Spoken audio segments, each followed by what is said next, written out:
क्योंकि बाप बना लिया है। मेरे दोस्तों, खुशियां इतनी ज्यादा है मुख्तार अंसारी की मौत की बहुसंख्यक समाज और बीजेपी में कि वो नजर आ रही है।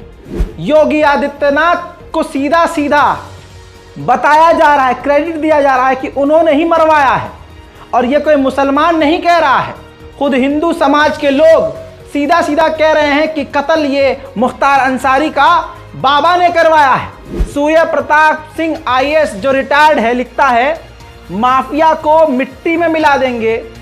इस सदन में कह रहा हूं, आम जन सुख चैन से रहे, माफिया सलाखों के पीछे या फिर ऊपर। यह है, और देखिए मेंशन किया है इसने योगी आदित्यनाथ का ताप मेंशन किया है इसने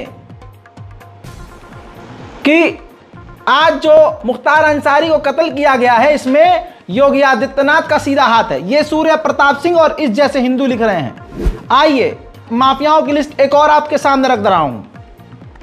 अगर माफिया को इस तरह से कत्ल करना है तो कुलदीप सिंह सेंगर 28 मुकदमे उन्नाव से है। ब्रजेश सिंह 106 मुकदमे वाराणसी से, बीजेपी का नेता। धनंजय सिंह 46 मुकदमे जौनपुर। राजा भैया 31 मुकदमे प्रतापगढ़, ये सभी बीजेपी वाले हैं, ध्यान दीजिए। डॉक्टर उदयबान सिंह 83 मुकदमे भदोई। अशोक चंदेल 37 मुकदमे। विनीत सिंह 34 मुकदमे। ब्रजभूषण सिंह 84 मुकदमे।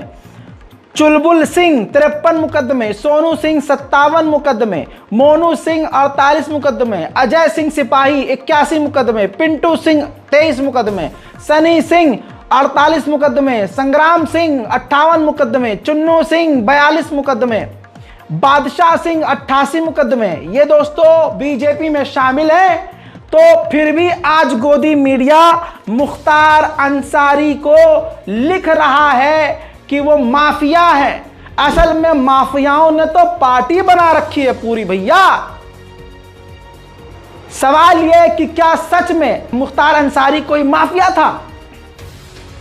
सोचने वाली बात यह है कि जिस क्षेत्र में सिर्फ 10% मुस्लिम आबादी है और 90% हिंदू आबादी, वहां के नेता मुख्तार अंसारी थे।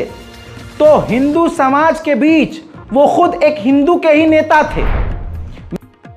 न्यूज़ 24 पत्रकार खुद बताता है अपने मुंह आंखों देखी आप बीती कि किस तरह से मुख्तार अंसारी सबकी मदद किया करते थे। हो सकता है बाद में इस पत्रकार को निकाल दिया जाए, हो सकता है कि बीजेपी के नेता या खुद प्रधानमंत्री मोदी फोन करके इसकी नौकरी इससे छीन लें, या अल्लाह ना करे रास्ते में से ये पत्रकार गायब करवा दिया जाए।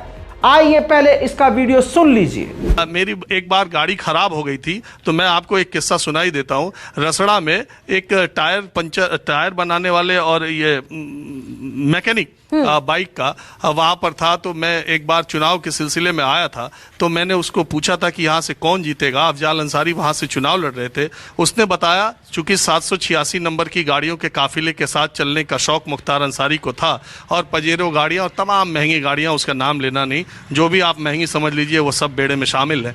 तो वो रात को मुख्तार अंसारी का काफिला वहां से जा रहा था। जो मेन गाड़ी थी वो उसमें कोई खराबी आ गई। तो उस मैकेनिक ने, जब वो लोग वहां नहीं देख पाए, विदेशी गाड़ी थी, तो उस मैकेनिक ने उनसे पूछा कि मैं इसमें कुछ देखूं, और उसने वो गाड़ी स्टार्ट कर दी। तो मुख्तार अंसारी की फैमिली, मुख्तार और अफजाल अंसारी उससे बहुत प्रभावित हुए और उसे अपना नंबर दिया।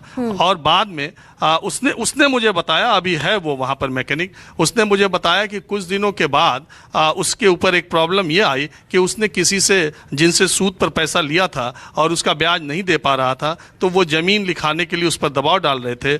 मुख्तार अंसारी और अफजाल अंसारी को इस बात की जानकारी उसने फ़ोन पर दी। उन लोगों ने उस व्यक्ति से जो वहाँ के रसूखदार थे उनसे कहा कि जो पैसा, जो ब्याज बनता है वो कल दोपहर तक आप को मिल जाएगा, मगर आप जमीन नहीं लिखवाएंगे।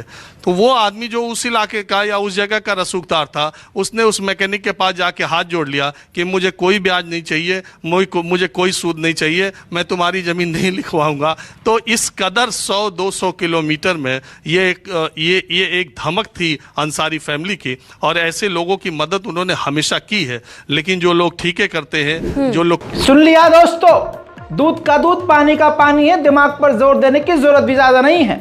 अल्लाह करे ये पत्रकार सही और सलामत और जिंदा रहें और इनकी नौकरी बहाल रहे।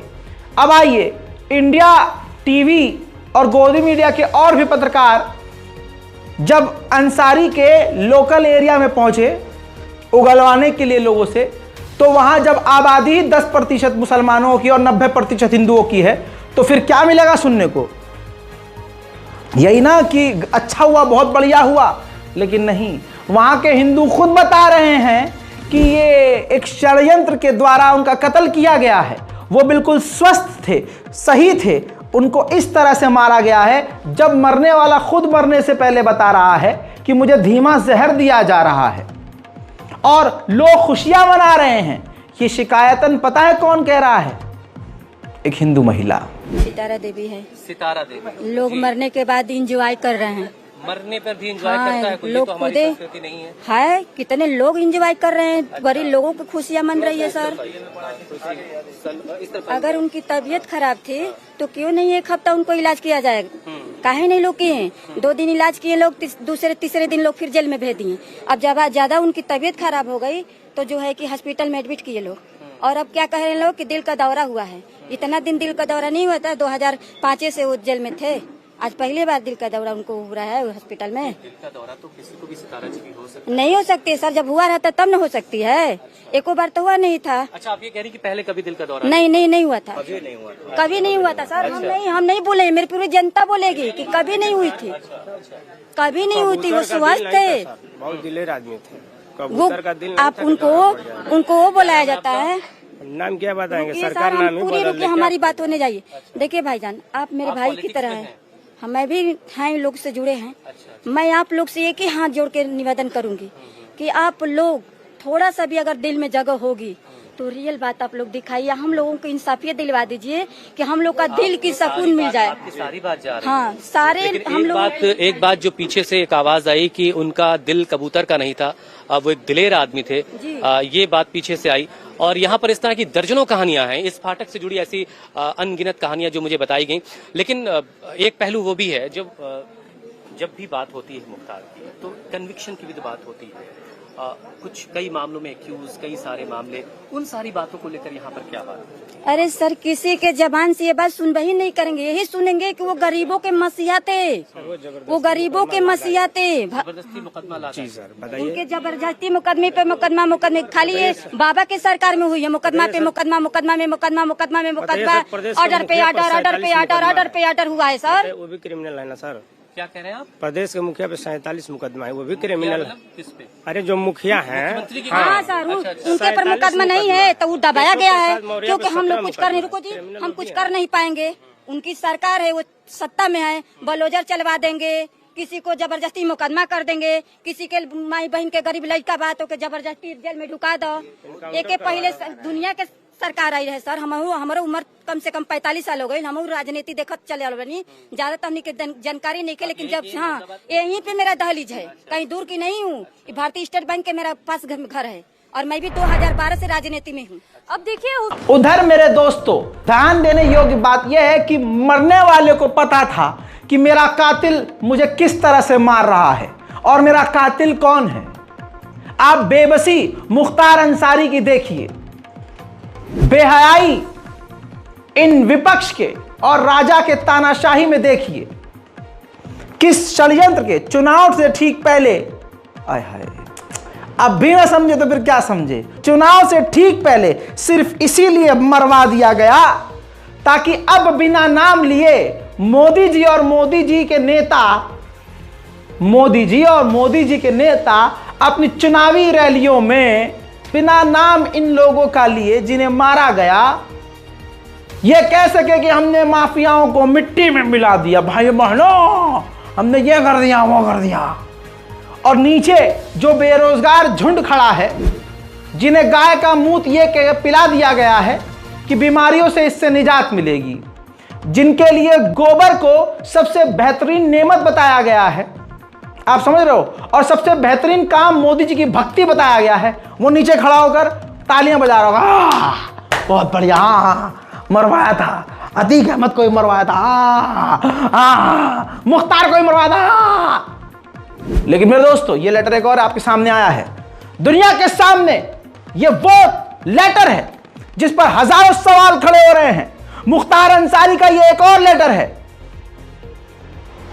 प्रांतीय की हत्या का षड्यंत्र जम्मू एंड कश्मीर के lieutenant governor Manoj Sinha, MLC Brajesh Singh, BJP विधायक सुशील सिंह, एसटीएफ आईजी अमिताभ यश और प्रमुख सचिव गृह द्वारा रचा गया है।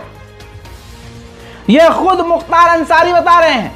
मरने से पहले उनको पता था कि कौन उनके कत्ल की साजिश रच रहा है। यह लेटर 21 मार्च 2024 को बांदा कोर्ट के सीजेएम को दिया गया था। फिर से रिपीट कर रहा हूं, येलो लाइन के नीचे कातिलों का नाम मौजूद है। प्रांतीय की हत्या का षड्यंत्र जम्मू एंड कश्मीर के lieutenant governor Manoj Sinha, MLC Brajesh Singh, BJP विधायक सुशील सिंह, एसटीएफ आईजी अमिताभ यश और प्रमुख सचिव गृह द्वारा रचा गया है। मरने से पहले मुख्तार अंसारी को पता था कि उन्हें कत्ल करा कैसे जाएगा और उनके कत्ल की साजिश कौन रच रहा है। कहने का मतलब यह है भैया